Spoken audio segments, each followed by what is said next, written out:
Hello guys, नमस्कार। आज हम भोजन के विषय में चर्चा कर रहे हैं। अगर आपसे पूछा जाता है कि चिड़िया क्या खाती है, पशु क्या खाता है, तो आप तुरंत बता देंगे। लेकिन अगर पूछा जाता है इंसान क्या खाता है, तो आपको बताने में बहुत टाइम लगेगा। तो आज हम आपके भोजन पर या इंसान के भोजन पर चर्चा कर रहे हैं। गीता में भगवान श्री कृष्ण ने 3 प्रकार के भोजन के विषय में बताया है कि सात्विक, राजसिक और तामसिक। तो ये भोजन क्या होते हैं, इनको हम किस प्रकार से समझ सकते हैं, इसी के विषय में हम चर्चा कर रहे हैं। तो पहले गीता के भगवान श्री कृष्ण के उपदेशों के विषय में जानेंगे, उसके बाद और आसानी से समझेंगे कि हम कैसे अपने लाइफ में यह पहचान सकते हैं कि सात्विक भोजन कौन सा है, राजसिक कौन सा है और तामसिक कौन सा है, और वह हमारे शरीर पर, मन पर, बुद्धि पर प्रभाव क्या क्या करता है। तो आइए चलते हैं बोर्ड पर और इसको आसानी से समझते हैं कि सात्विक, राजसिक, तामसिक भोजन। श्रीमद् भगवत गीता के 17वें अध्याय के 8वें श्लोक, 9वें श्लोक और 10वें श्लोक में सात्विक, राजसिक और तामसिक भोजन का वर्णन किया गया है। वैसे गीता में दान, तप, यज्ञ, कर्म भी 3 प्रकार के वर्णित किए गए हैं सात्विक, राजसिक, तामसिक के विषय में। लेकिन आज हम केवल भोजन पर बात कर रहे हैं। तो कहा गया है कि आयु सत्व बलारोग्य सुख कीर्ति विवर्धना रस्या स्निग्धा स्थिरा हादा आहारा सात्विक प्रिया। अर्थात आयु, बुद्धि, बल, आरोग्य, सुख और प्रीति को बढ़ाने वाले, रसयुक्त, चिकने और स्थिर रहने वाले तथा स्वभाव से ही मन को प्रिय लगने वाले ऐसे आहार अर्थात भोजन करने के पदार्थ सात्विक पुरुषों को प्रिय होते हैं। राजसिक के विषय में कहा गया है कि कड़वे, खट्टे, लवण युक्त अर्थात नमकीन युक्त, बहुत गर्म, तीखे, रूखे, दाह कारक और दुख, चिंता तथा रोगों को उत्पन्न करने वाले आहार अर्थात भोजन करने के पदार्थ राजसी पुरुषों को प्रिय हैं। जो भोजन अधपका है, रस रहित है, दुर्गंध युक्त है, बासी है, उच्छिष्ट है और जो अपवित्र है, वह भोजन तामस पुरुषों को प्रिय होता है अर्थात तामसी होता है।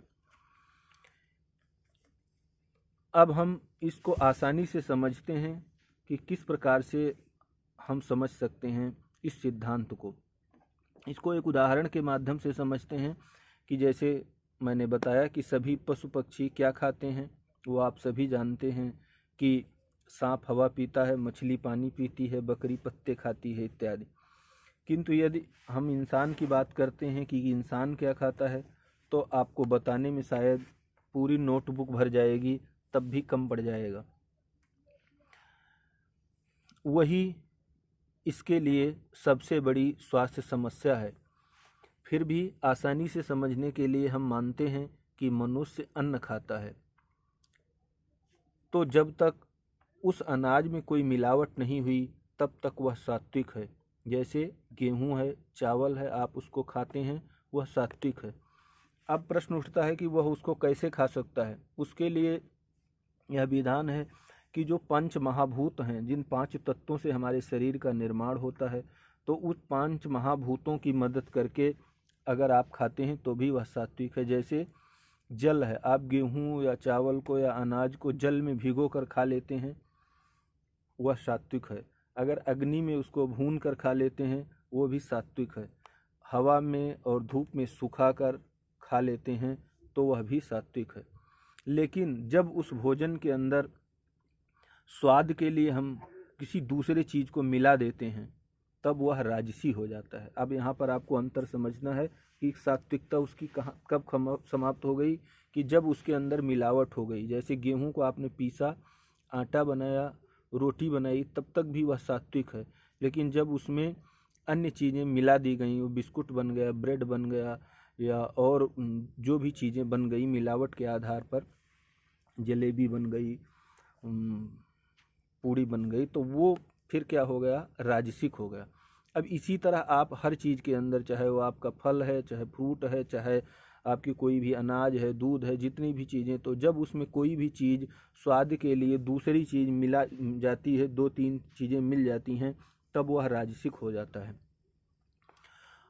अब राजसिक से वह तामसिक कब होगा? तो राजसी जब मिलावट हो गई तब हो गया, और जब उसे अपवित्र या खाने के योग्य न रहने पर उसे खाया जाए वही तामसी है। जैसे वह बासी हो गया भोजन तो वह तामसी हो गया, और जिस वस्तु को मनुष्य को खाना लागू नहीं है या उसके शरीर में उस वस्तु की जरूरत नहीं है तो वह तामसी है। जैसे मांस, मांस इंसान के लिए नहीं है, वह शेर इत्यादि हिंसक पशुओं के लिए है, इसलिए मांस तामसी भोजन में आता है। मदिरा की कोई शरीर में ज़रूरत नहीं है, इसलिए वह तामसी है। लहसुन प्याज को भी तामसी माना गया है, क्योंकि लहसुन प्याज की भी इंसान के शरीर में नॉर्मल स्थिति में कोई रिक्वायरमेंट नहीं होती है। वह दवा के लिए इस्तेमाल किया जा सकता है, लेकिन नियमित तौर पर उसकी ज़रूरत नहीं होती है, इसलिए उसे तामसी माना जाता है।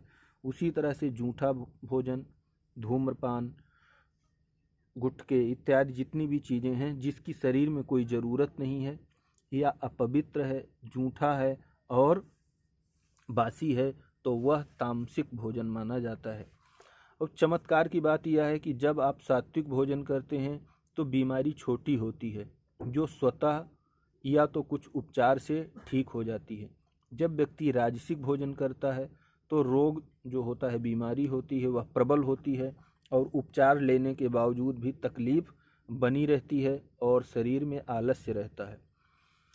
और जब व्यक्ति तामसिक भोजन करता है तो उससे लाइलाज और गंभीर बीमारी होती है, जिसका उपचार या तो होता नहीं है और अगर होता है तो भी बड़ी कठिनता से, और यह जानलेवा भी हो सकती है।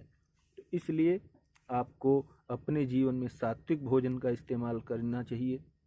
कभी कभी राजसिक भोजन करने से हानि नहीं होती है, लेकिन जब लंबे समय तक आप राजसिक भोजन करते हैं तो आपकी बीमारी स्थिर हो जाती है, और तामसिक भोजन आपको लंबे समय करने के बाद आपको लाइलाज बीमारियां हो जाती हैं। तो आप समझ गए होंगे। फिर भी कोई आपका इसमें डाउट होता है तो आप कमेंट करके पूछ सकते हैं। आज के अंक में इतना ही। नमस्कार, धन्यवाद।